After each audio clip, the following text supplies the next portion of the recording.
थोड़ा हमें ये भी बताएं कि आपके बगल में यानी कि बिहार में सीडब्ल्यूसी की मीटिंग हुई, बताइए। ये सीडब्ल्यूसी की मीटिंग पटना में क्या कर रही थी 85 साल के बाद? आपने देखा है कि पिछले 7 महीने में राहुल गांधी ने 6 बार गुजरात का दौरा किया है। आपने देखा है कांग्रेस अधिवेशन भी गुजरात में रखा गया था। अब उनके सर में सवार हो गया कि साहब हम गुजरात को, मतलब हम भाजपा की जो गढ़ है उसको, मतलब शेर की मान में जाके शेर को मार देंगे। किसी ने समझा दिया, वो गुजरात दौड़ने लगे। इसी तरह अभी जो उन्होंने मुस्लिम इलाकों का दौरा किया है और वहां राष्ट्रीय जनता दल के चलते उनको जो थोड़ी बहुत भीड़ नजर आई है, राहुल गांधी को फिर से कंफ्यूजन हो गया। और जिस समय इनकी यात्रा हुई थी उसी दौरान राष्ट्रीय जनता दल के लोग कह रहे थे कि ये जो हम लोग इनको इतना समर्थन तो दे रहे हैं, लेकिन बाद में इन्हीं से बात करना बड़ा मुश्किल हो जाएगा। बाद में ये अपनी ब्लैकमेलिंग पे चले आएंगे, कंफ्यूजन के शिकार रहते हैं। पिछली बार 70 सीट लिए थे, 19 सीट जीते थे। इस बार फिर 70 मांग रहे हैं, पहली बात। दूसरी बात, अभी कल जब राहुल गांधी थे तो कल राष्ट्रीय जनता दल ने बड़ा प्रयास किया कि वो काम जो इन्होंने पूरी यात्रा में नहीं किया, अखिलेश तेजस्वी यादव को मुख्यमंत्री मानने का, वो कम से कम आज कह दें। इन्होंने कल भी नहीं कहा। तो तेजस्वी उनको 1 दर्जन बार प्रधानमंत्री बना चुके हैं और वो उनको ख्वाबों में भी मुख्यमंत्री नहीं मान रहे हैं, किसी हालत में नहीं मान रहे हैं। तो तेजस्वी परेशान है क्योंकि भाई पिछली बार 29 सीट लड़के एक बड़ा अच्छा प्रदर्शन किया था उसने, वाम मोर्चे ने। इस बार वो 40 सीट मांग रहा है। मुकेश सहनी कह रहे हैं कि साहब हमको 60 सीट से नीचे कुछ मंजूर नहीं है और डिप्टी सीएम भी चाहिए। कांग्रेस 70 सीट। तो अब क्या तेजस्वी यादव जो पिछली बार 144 सीट लड़े थे, वो क्या 70 सीट पे लड़ेंगे क्या? रही तो अब ये पूरा प्रेशर राहुल गांधी ने इस समय, आप जो सीडब्ल्यूसी की मीटिंग, वो भी एक्सटेंडेड सीडब्ल्यूसी है, मतलब केवल सीडब्ल्यूसी नहीं, एक्सटेंडेड सीडब्ल्यूसी है। उसमें तमाम राज्यों के मुख्यमंत्री और तमाम राज्यों के नेता और प्रवक्ता और फलाना, मतलब पवन खेड़ा तक जैसे लोग पहुंच गए, आप समझिए ना इसको। तो सुप्रिया श्रीनेत पहुंच गई उस मीटिंग में। तो बड़ा एक्सटेंडेड सीडब्ल्यूसी है उनको। अच्छा, उन्होंने अपनी यात्रा के बीच में भी दबाव बनाने के लिए, आपको याद होगा, स्टालिन को बुला लिया बिना ये जाने कि स्टालिन ने क्या क्या कहा बिहारियों के लिए। उसके बाद उन्होंने रेवंत रेड्डी को बुला लिया, वो आके बिहारियों को डीएनए, मजदूरी का डीएनए बता गए। तो वो राहुल गांधी अपनी झक में तेजस्वी यादव पे ऊपर दबाव बनाने लगे। उन्हें मालूम है कि अकेले लड़के जीत नहीं सकते, कुछ कर नहीं सकते। तो ज्यादा से ज्यादा दबाव बनाने के लिए उन्होंने, भाई सरकार तो है नहीं उनके पास कि कैबिनेट वहां बैठा दें, तो सीडब्ल्यूसी है उनकी सरकार, जहां चाहते हैं उसको बैठा देते हैं कान पकड़ के। वही हो रहा है।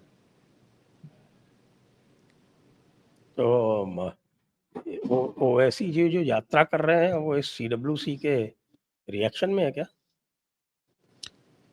ओवैसी का भी बहुत बुरा हाल है। आपने वो वीडियो देखा कि नहीं? मैंने एक पोस्ट किया था जिसमें एमआईएम वाले लालू यादव के दरवाजे पे ढोल बजा रहे थे कि लालू यादव हमको गठबंधन में शामिल करो, शामिल करो, शामिल करो। ऐसा तो मैंने कभी गठबंधन में, किसी भी गठबंधन में किसी भी नेता का, किसी भी दल का इतना आग्रह तो मैंने पहले कभी देखा ही नहीं कि आप गठबंधन के नेता के दरवाजे पे पहुंच के ढोल बजाने लगे।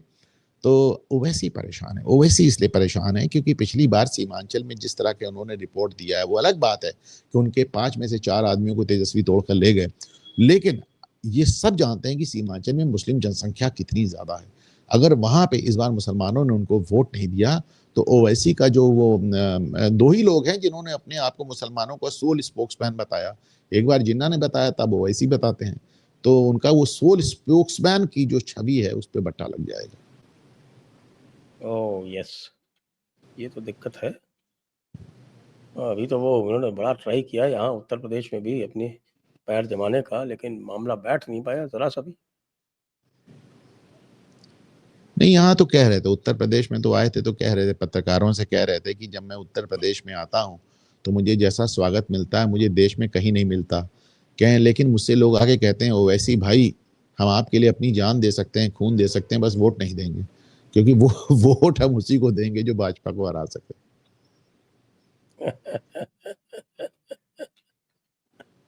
लेकिन हाँ, जो अभी मैं देख रहा था ये जो एक कांड हुआ मिर्जापुर में, उसको देखते हुए तो लगता है कि साहब कि यहाँ तो अब ये क्रिस्तानों ने भी खेल चालू कर दिया है, जिसमें देवी माँ को गालियाँ वालियाँ दी गई और जब वो पकड़ा गया तो पता चला कि साहब की बहुत गहरी जड़ें जमी हुई हैं। सरोज करके एक युवती है और उसका पति है समबिंद, और जब गिरफ्तार हुए तो उन्होंने मोटी मोटी दो बातें बताई। एक तो उन्होंने ये बताया कि वो बहुत पहले ही ईसाई धर्म कबूल कर चुके हैं, वो ना हिंदू है ना बौद्ध। और दूसरे उन्होंने वो बताया, किसी एक यादव का नाम लिया कि साहब राजवीर यादव। वो राजवीर यादव, कि वो हमें पैसे देके इस तरह की वीडियो बनवाता था, इसीलिए हम हर वीडियो में पीडीए का नारा जरूर लगाते थे। अब राजवीर यादव, एक संयोग की बात है कि जौनपुर में लोहिया वाहिनी के अध्यक्ष भी हैं, और ये तो लोग उनसे भी जोड़ के देख रहे हैं। तो ये हो भी सकता है, नहीं भी हो सकता है, लेकिन एक कोई सिद्धार्थ यादव का भी नाम आ रहा है। मैंने आज से करीब 10 दिन पहले या 5 दिन पहले एक पोस्ट किया था, जिसमें मैंने कहा था कि ये जिन वीडियो में भगवती को गाली देती, उसी वीडियो में पीडीए का नारा भी लगाती हर बार। इस पे भी गौर किया जाना चाहिए। तो अब ये अपना ठीक है, अभी समाजवादी पार्टी स्टालिन की भाषा बोलना चाहती है, लेकिन अपने मुंह से नहीं। तो उसके लिए वो इसको आउटसोर्स करती है, कभी स्वामी प्रसाद मौर्य से कहलवाती है, सनातन पे हमला करवाती है, तो कभी सरोज जैसे लोग, अभी किसी को, कभी किसी को। जहां तक अखिलेश की बात है, वो अपने आप को केवल मठ और बाबाओं तक सीमित रखते हैं गाली गलौज के लिए। अच्छा, नाम नहीं लेते किसी का। नहीं, तो योगी तक अपने को अटैक करते रहते हैं। मठ, कभी कहते नहीं कि वो मठ और माफिया में कोई अंतर नहीं है, गेरुआ पहनने से कोई बाबा नहीं हो जाता, वगैरह वगैरह। और आपने तो देखा अनिरुद्धाचार्य को भी बेइज्जत किया उन्होंने। अनिरुद्धाचार्य को तो क्या बेइज्जत किया, खुद ही बेइज्जत हुए थे उस मामले में तो पूरी तरह से। हाँ, मुझे तो समझ भी नहीं आता, उन लोगों को बात ही नहीं करना। दूसरी बात, आपने देखा कुंभ पे कितना वो प्रहार करते रहे, और खुद तो नहीं बोलते थे, पर उनके सांसद और उनके विधायक खुल के कहते थे कुंभ में नहाने से मर जाओगे। वो अलग बात है कि अखिलेश खुद नहा के गए थे। खुद गए थे, पता नहीं क्या।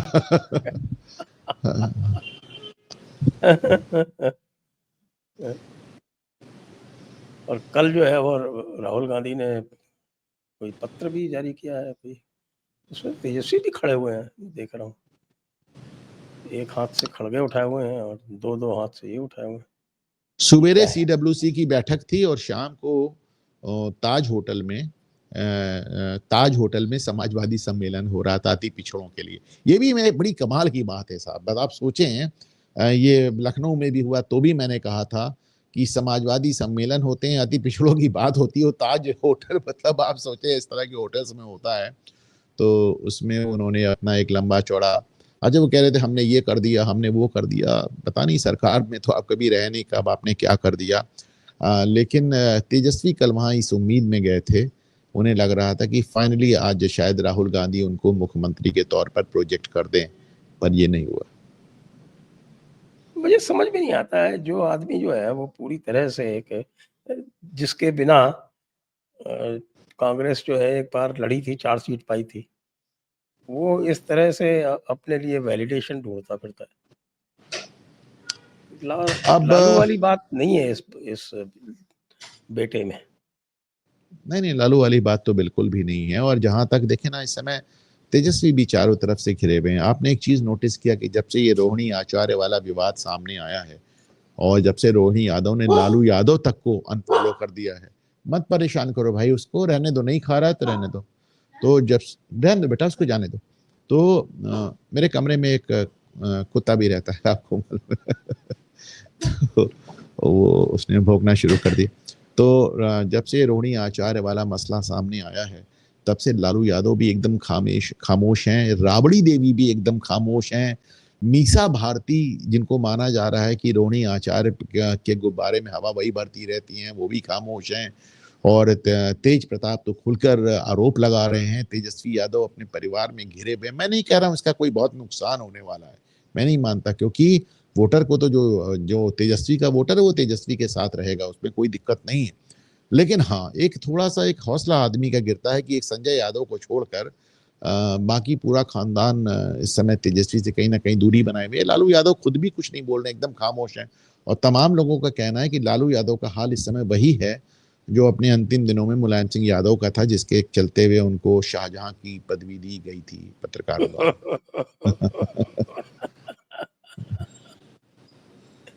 बहुत खूब साहब, बहुत खूब।